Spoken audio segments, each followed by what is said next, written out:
देखिए, सबसे क्या है कि आपको एक लास्ट लाइफ के अंदर में जब आदमी जो 50-60 के अंदर पहुंच जाता है, तो मैंने एक मथुरा के अंदर एहसास किया, पूरे इंडिया के अंदर देखा। वही बुजुर्ग क्या करते हैं, अपने बच्चे के वही माँ बाप अपने बच्चों को पढ़ाते हैं, लिखाते हैं।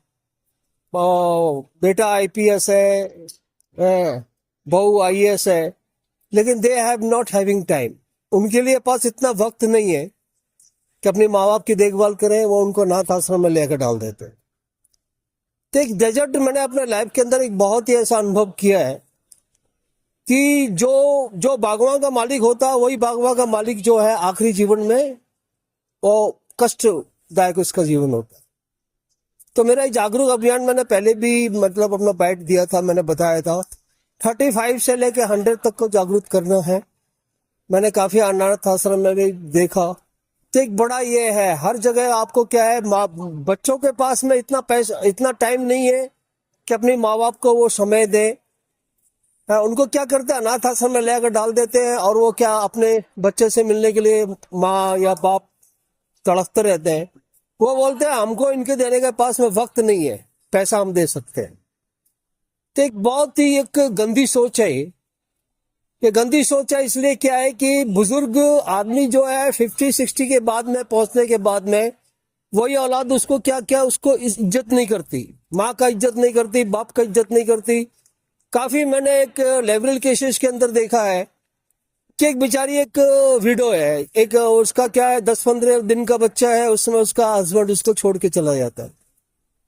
अब वो उसकी परवरिश नहीं कर पाती, या उसके परिवार वाले या ससुराल वाले उसका सही ढंग से साथ नहीं दे पाते। बच्चे की हालत उस स्टेज में आके खड़ी हो जाती है।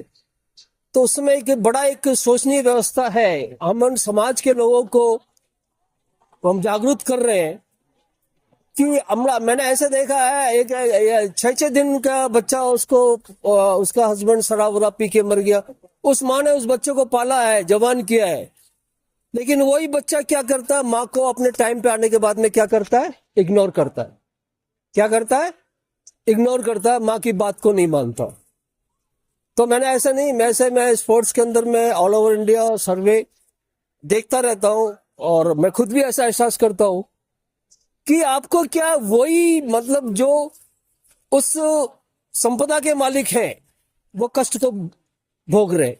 क्या कष्ट है, बच्चा कहीं है, बहू कहीं है, और उन्होंने क्या किया, माँ बाप को ले आकर अनाथ आश्रम में डाल दिया। तो एक बड़ा ये है, अभी क्या होता है कि बच्चा माँ से दबता नहीं है, माँ के लाड दुलार में वो माँ उतना उसको लाड कर लेती है। बाद में उस बच्चे की ऐसे स्टेज आ जाती है, स्टेज में जागरूक होने के बाद में उस बच्चे को थोड़ा सा संभालने में। लेकिन क्या हर एक इंसान का ये कर्तव्य बनता है। आदमी को बीमारी कब ज्यादा बढ़ती है, जब एक माँ या एक परिवार घुलता रहता है, घुलता रहता है। सिर्फ देखिए, दुनिया के सारे रिश्ते झूठे हैं, चाचा ताऊ, मामा मामी, नाना नानी, सब झूठे हैं। सब एक ही रिश्ता है सच्चा, वो माँ का रिश्ता। किसका सच्चा है, माँ का रिश्ता। जिस दिन मेरी मौत होगी तो आदमी क्या बोलता है, हे माँ। क्या बोलता है, हे माँ। माँ को पकड़ता, बाप को क्यों नहीं पकड़ता। मैंने जब भी अब स्पोर्ट्स लाइफ में मैंने एंट्री ली, बच्चे अचीवमेंट पे जाते हैं, बच्चे अचीवमेंट पे आते हैं, मैं उसके बाप को निमंत्रण नहीं देता। किसको देता हूँ, उसकी माँ को देता हूँ। क्या उस माँ ने उसको बचपन से पाला है, पोषा है, और उसको एक बाप को बोल देता हूँ तू एक किनारे रहे, तेरी माँ का सम्मान होगा। क्या आपकी बीवी का सम्मान होगा, आपका सम्मान हम नहीं कर रहे। तो देखिए, एक चीज है ना, एक बहुत ही एक गहराई से एक बात को मैं बता रहा हूँ। किसी भी धर्म में आप चले जाइए, चाहे हिंदू धर्म है, चाहे मुस्लिम है, चाहे पंजाबी है, चाहे क्रिश्चियन धर्म है, औरत का, एक नारी का किसी ना किसी रूप में शोषण हुआ है और शोषण हो रहा है। तो मतलब क्या है, देश के अंदर में जब तक आदमी के अंदर जागरूकता नहीं आएगी, मेरा एक खुला यह अभियान मैं चला रहा हूँ, ये पूरे इंडिया, हमारी ये संस्था है वेद प्रकाश जी, इसके मतलब इसमें काफी सहयोग कर रहे हैं, और ये मीडिया प्रभारी भी हैं। तो सबसे क्या, हम एक समाज को क्या कर रहे हैं, जागरूक कर रहे हैं। क्या कर रहे हैं, जागरूक कर रहे हैं।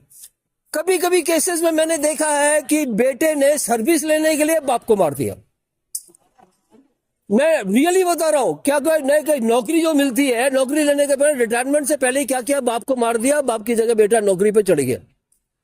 तो ऐसी सोच सोच के मन क्या होता, घबराता है।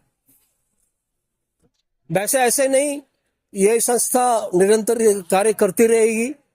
और हमारा नहीं, हमारे जो बैकलॉग्स हैं, जो आदमी है, उनसे आप बात कीजिए, आपकी जो प्रॉब्लम है उनको बताइए।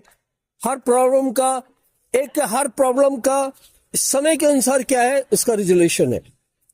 आप शरीर के अंदर में आपकी जो हाइट है, जो आपका उम्र है, उसके बाद में उससे ज्यादा वेट नहीं रख सकते।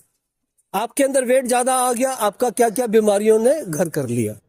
16-16 साल के बच्चे हैं, 15-15 साल के बच्चे हैं, या 19 साल या 20 साल के बच्चे हैं, 90 किलो 95 किलो वेट है।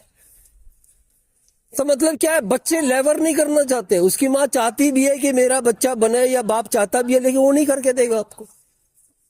और दूसरा चीज क्या, आजकल के बच्चे क्या है, मोबाइल क्या है, जो बच्चे मोबाइल करते हैं, मोबाइल का यूज करते हैं, वो तकरीबन आई डिफेक्ट से जूझते हैं। आंख जो इंसान का कोमल अंग है, क्योंकि उसकी फ्लैश लाइट से, मैं दूसरे क्या बोलूं, मेरे घर में खुद ही है, मेरा नाती और मेरे देवता नहीं मानते, दिन रात वो मोबाइल चलाते रहते। लेकिन क्या एग्जर्शन देना पड़ता है, उनको समझाना पड़ता है। मोबाइल के अंदर, मोबाइल ज्यादा इस्तेमाल करने से, 5 से ज्यादा स्ट्रेस लेने से आपको आंखों में क्या होता है, प्री कैंसर चेंजेस होता है। प्री कैंसर चेंजेस के अंदर में फिर वो आप पैसा खर्च करने के बाद भी आंखें वो ढंग से सही नहीं हो पाती। हालांकि अभी टेक्निक लेटेस्ट अभी क्या है, अभी लेसर की एक मशीन आई है, जो लेटेस्ट उसका मतलब इन्वॉल्व हुआ है। तो मतलब क्या, आंख का ट्रीटमेंट जो है, आपको दिल्ली के अंदर में भी ट्रीटमेंट है, बॉम्बे के अंदर में भी है। लेकिन जो पैसे वाला आदमी उसको ट्रीटमेंट करा सकता है। एक छोटी सी मिसाल बताता हूं, मैं डॉक्टरों की बुराई नहीं कर रहा। हार्ट अटैक का प्रॉब्लम आता आदमी को, 2.5 रुपए का छल्ला और 2.5 लाख रुपए लेते हैं। क्या लेते हैं? 2.5 रुपए का छल्ला डलता है, वो 2.5 रुपए का एक छल्ला डल गया, 2 छल्ला डल गया, 3 छल्ला डल गया। लेकिन आप शुरू से कितने आदमियों को, मैं बुजुर्गों को बीड़ी पीते देखता हूं, मैं उनको मना करता हूं बीड़ी मत पीजिए आप, लेकिन वो पी रहे।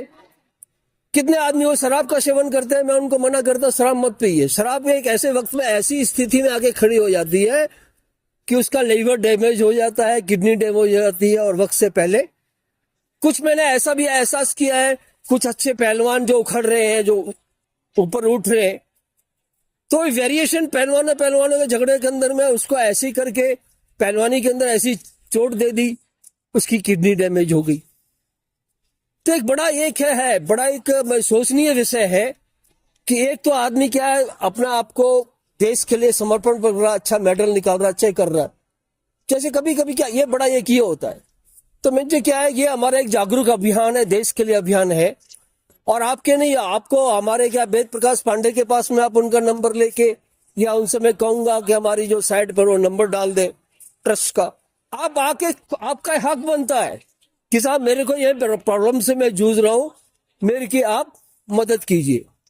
तो जो इंसान आदमी होगा वो आपको मदद करेगा। परिवार वाले आपके मदद नहीं कर रहे, वो एग्जर्जेशन है कि बच्चे से पूछो क्या है, मेरे चाचा है, ताऊ है, अच्छी पोस्ट में। मैं ये बोलता हूं, जब तुम्हारे घर वाले इतनी अच्छी पोस्ट में है, तो तू इस हालत में कैसे पहुंच गया? तो मतलब क्या है, ऐसा नहीं। मैं उन परिवार वालों को ही बोलना चाहता हूं कि जिन परिवारों में ऐसे केसेस हैं, आप लोग उसका ध्यान रखें, है, और आप लोग उसको कोऑपरेट करें। ये मुहिम चलेगी, चलती रहेगी जब तक हम जिंदा हो।